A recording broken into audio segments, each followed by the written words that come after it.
नमस्कार विद्वान साथियों, दिव्यांश एजुकेशन चैनल में आपका हार्दिक स्वागत है। साथियों, हम पिछली 4 कक्षाओं में रिजर्व बैंक ऑफ इंडिया के बारे में पढ़ चुके हैं। रिजर्व बैंक ऑफ इंडिया का सामान्य परिचय और स्तरीय जो ढांचा है और इसके अलावा जो एडमिनिस्ट्रेटिव स्ट्रक्चर है, reserve bank of India act 1934 है। इसके अलावा भी बहुत सारी चीज़ें अपन पिछली 4 क्लासों में रिजर्व बैंक ऑफ इंडिया के बारे में अच्छे से अध्ययन कर चुके हैं। आज हम रिजर्व बैंक ऑफ इंडिया की जो मॉनेटरी पॉलिसी है, मौद्रिक नीति है, इसके बारे में अध्ययन करेंगे।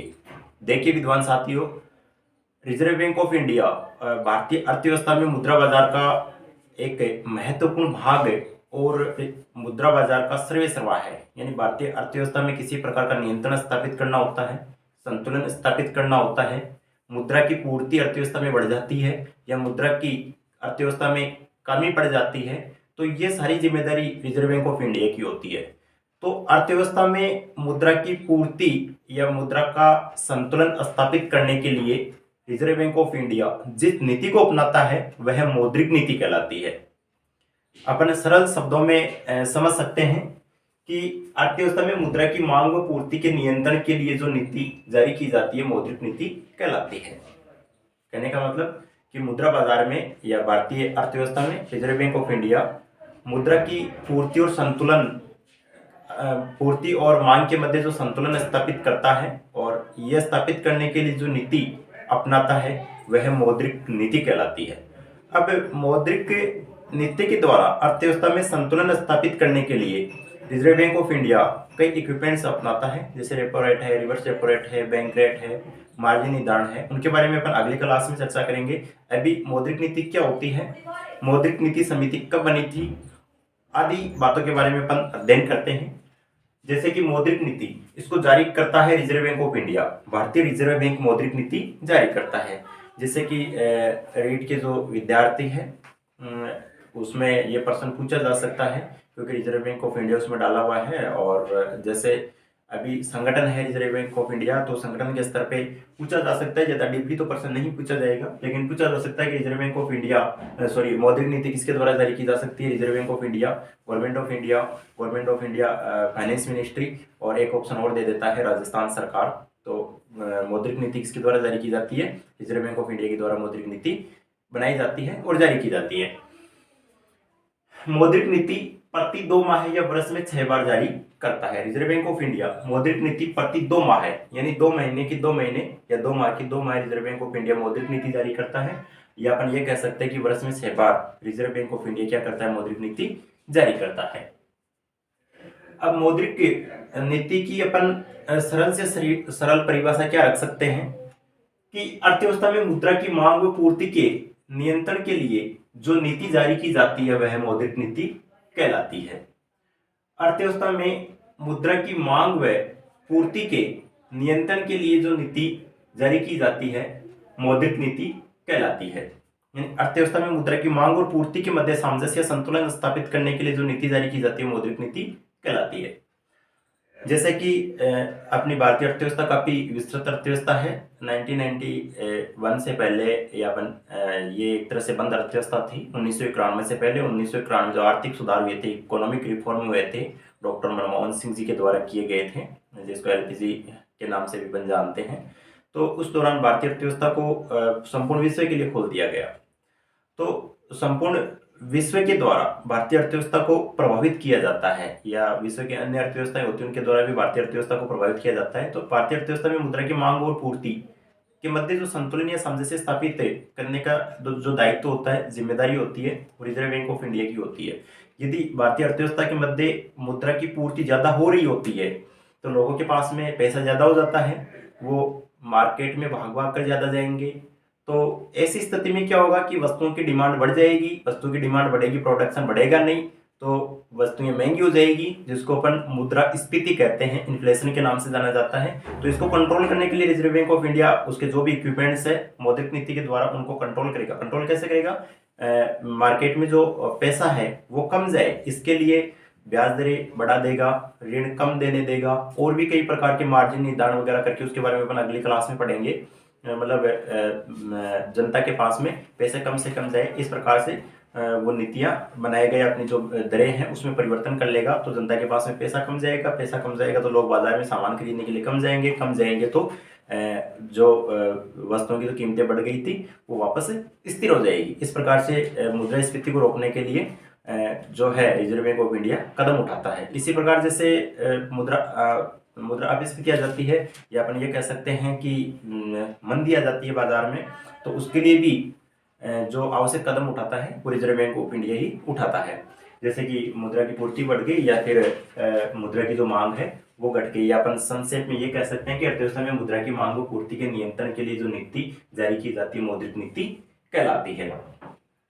मौद्रिक नीति जारी करने के उद्देश्य, अब देखिए मौद्रिक नीति जारी करने के कुछ उद्देश्य होते हैं, जैसे कि अभी हाल ही में अपन ने डिस्कस किया है कि अर्थव्यवस्था में मुद्रास्फीति के नियंत्रण के लिए रिजर्व बैंक ऑफ इंडिया क्या करता है, मौद्रिक नीति जारी करता है। और मौद्रिक नीति के द्वारा जो इन्फ्लेशन आ जाता है इकोनॉमी में, तो उसको रिजर्व बैंक ऑफ इंडिया क्या करता है, कंट्रोल करता है।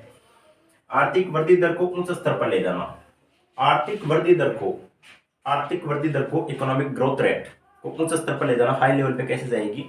जैसे अपन ये कह सकते हैं कि आर्थिक वृद्धि दर उच्च स्तर पे कैसे जाएगी। आर्थिक वृद्धि कैसे होगी, कोई व्यक्ति गरीब नहीं रहे, प्रत्येक व्यक्ति के पास में रोजगार हो, उद्योगों का विकास हो, कृषि का जो ढांचा है या कृषिगत विकास उच्च स्तर पर हो, ये सब चीजें होगी तो अपनी जो आर्थिक विकास दर है वो उच्च स्तर पर जाएगी।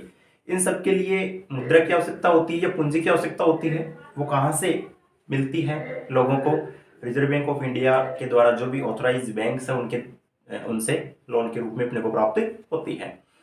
तो जैसे रोजगार की कमी आ रही है तो रिजर्व बैंक ऑफ इंडिया क्या करेगा, बेरोजगारी बढ़ रही है तो रिजर्व बैंक ऑफ इंडिया क्या करेगा, उनकी जो मौद्रिक नीति है, मौद्रिक नीति में जो ब्याज दरें हैं उनको लोचता प्रदान करेगा, या थोड़ा जो लोन वगैरह है वो सस्ता कर देगा। एक तरह से सरल शब्दों में मतलब जो मनी की सप्लाई है अर्थव्यवस्था में, इकोनॉमी में, वो बढ़ा देगा। मनी की सप्लाई बढ़ते ही लोगों के पास में पैसा ज़्यादा आएगा, वो उद्योग स्थापित करेंगे, वो कृषि में अच्छे अच्छे उपकरणों का प्रयोग करेंगे, उन्नत खाद बीज का प्रयोग करेंगे, सिंचाई साधनों का विस्तार करेंगे, शिक्षा दीक्षा पे लोग ज़्यादा ध्यान देंगे। इसके अलावा जो टेक्निकल कोर्सेज होते हैं उनमें लोगों के पास में पैसा आएगा तो अपने बच्चों को पढ़ाने लिखाने के लिए अच्छे व्यवस्थाएं वो प्रोवाइड करवाएंगे। तो इस प्रकार से रोजगार में वृद्धि होगी, साथ ही गरीबी, लोगों को रोजगार मिलेगा तो गरीबी दूर होगी, और अच्छी शिक्षा दीक्षा मिलेगी तो लोगों का जो रहन सहन का स्तर है वो सुधरेगा।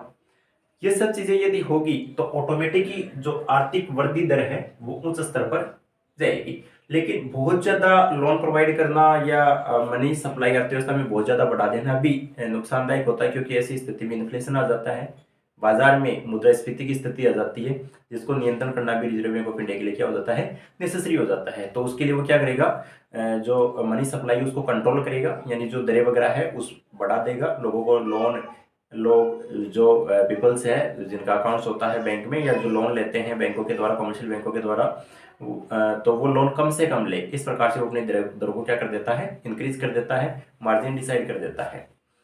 तो इस प्रकार से अर्थव्यवस्था में जो आर्थिक वृद्धि दर को उच्च स्तर पर ले जाने का जो काम होता है रिजर्व बैंक ऑफ इंडिया का होता है, या अपन ये कह सकते हैं मौद्रिक नीति जारी करने का ये भी एक उद्देश्य होता है। अर्थव्यवस्था में आर्थिक विषमता को दूर करना, आर्थिक विषमता दूर कैसे होगी, एक तो जैसे एक उद्योगपति है और एक किसान है, दोनों में अपन तुलना करते हैं। उद्योगपति अपने आप में इतना सक्षम है कि वो 4 व्हीलर गाड़ी मेंटेन करता है, बहुत ही अच्छी सुख सुविधाओं का उपभोग करता है, लेकिन जबकि एक किसान है, किसान के पास में रहने के लिए झोंपड़ी भी सही समय पर वो अपनी नहीं बना पाता है। तो ये इसको कहते हैं अपन आर्थिक विषमता, यानी दोनों के मध्य जो दोनों की आर्थिक स्थिति है उनके मध्य अनइक्वलिटी है, असमानता है। तो इस स्थिति में रिजर्व बैंक ऑफ इंडिया क्या करता है कि उद्योगपति ऋण लेता है तो फॉर एग्जांपल जैसे उसको 10% पर एनम की रेट पे लोन मिलेगा, और एक जैसे किसान लोन लेता है तो किसान के लिए जैसे कर रखा कि 4% केसीसी के ऊपर ब्याज दर डिसाइड कर रखी है, 1998 से जो केसीसी की सुविधा है वो चलती आ रही है। तो किसान को कम ब्याज दर पर लोन मिलेगा, उद्योगपति को ज्यादा ब्याज दर के ऊपर लोन मिलेगा। किसान को कम ब्याज दर के ऊपर लोन इसलिए दिया जाएगा क्योंकि उसके द्वारा जो घाटा हो रहा है, किसान को लोन देने में जो घाटा हो रहा है या वो अपना लोन समय पर वापस पे नहीं कर पाता है तो उसकी पूर्ति उद्योगपति से कर ली जाएगी। तो दोनों के मध्य किसान का जो स्तर है आय बढ़ेगी और उद्योगपति की आय घटेगी, तो दोनों के मध्य आर्थिक समानता को इस प्रकार से स्थापित किया जा सकता है।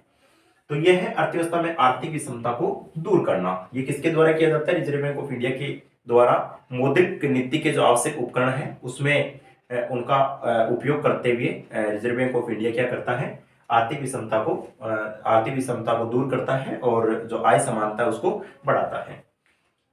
अर्थव्यवस्था में मुद्रा की मांग और पूर्ति के मध्य संतुलन स्थापित करना, जैसा कि अपन पढ़ चुके हैं, मुद्रा की मांग और पूर्ति के मध्य संतुलन स्थापित करने के लिए रिजर्व बैंक ऑफ इंडिया जिम्मेदार होता है।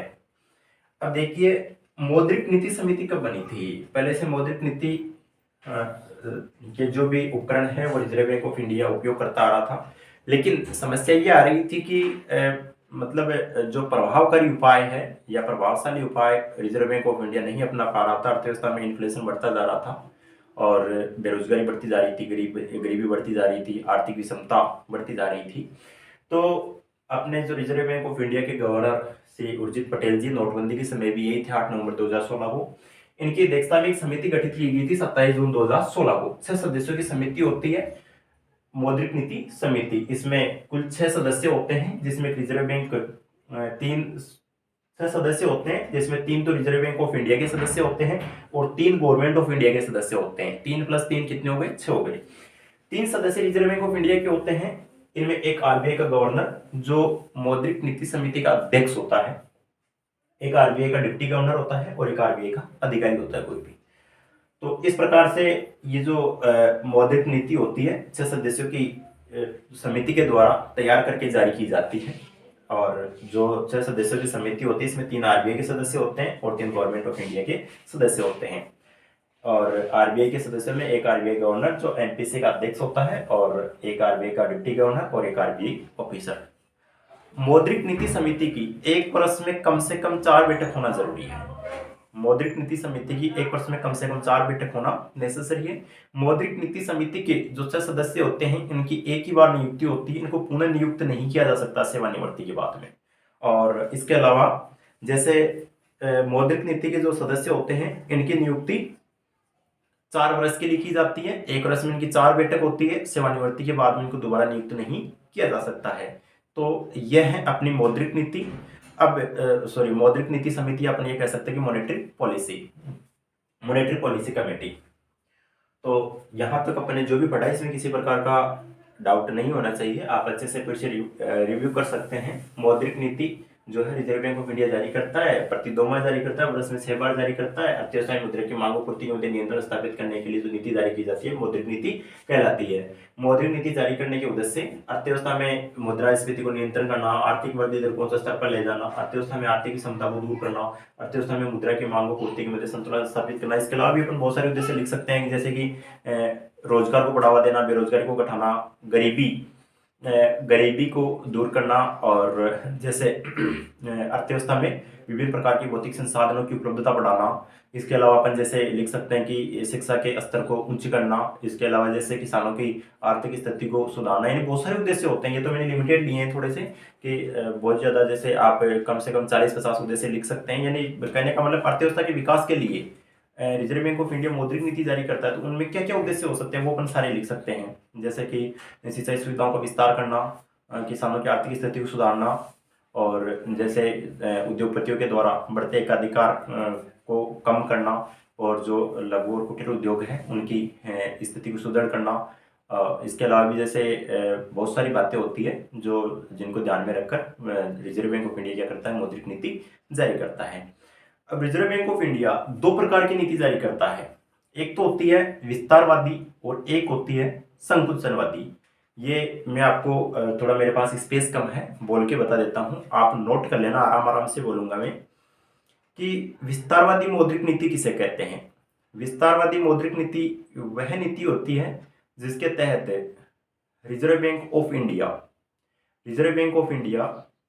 जैसे विस्तारवादी मौद्रिक नीति वह नीति होती है जिसके तहत रिजर्व बैंक ऑफ इंडिया भारतीय अर्थव्यवस्था में मुद्रा पूर्ति को बढ़ावा देता है, जिसके द्वारा अर्थव्यवस्था में रोजगार में वृद्धि होती है, उद्योगों का विकास होता है, किसानों की आर्थिक स्थिति सुधरती है और बेरोजगारी दूर होती है, गरीबी दूर होती है, और अर्थव्यवस्था को सुदृढ़ीकरण प्रदान किया जाता है। तो ये जो ऐसी नीति होती है वो विस्तारवादी मौद्रिक नीति होती है।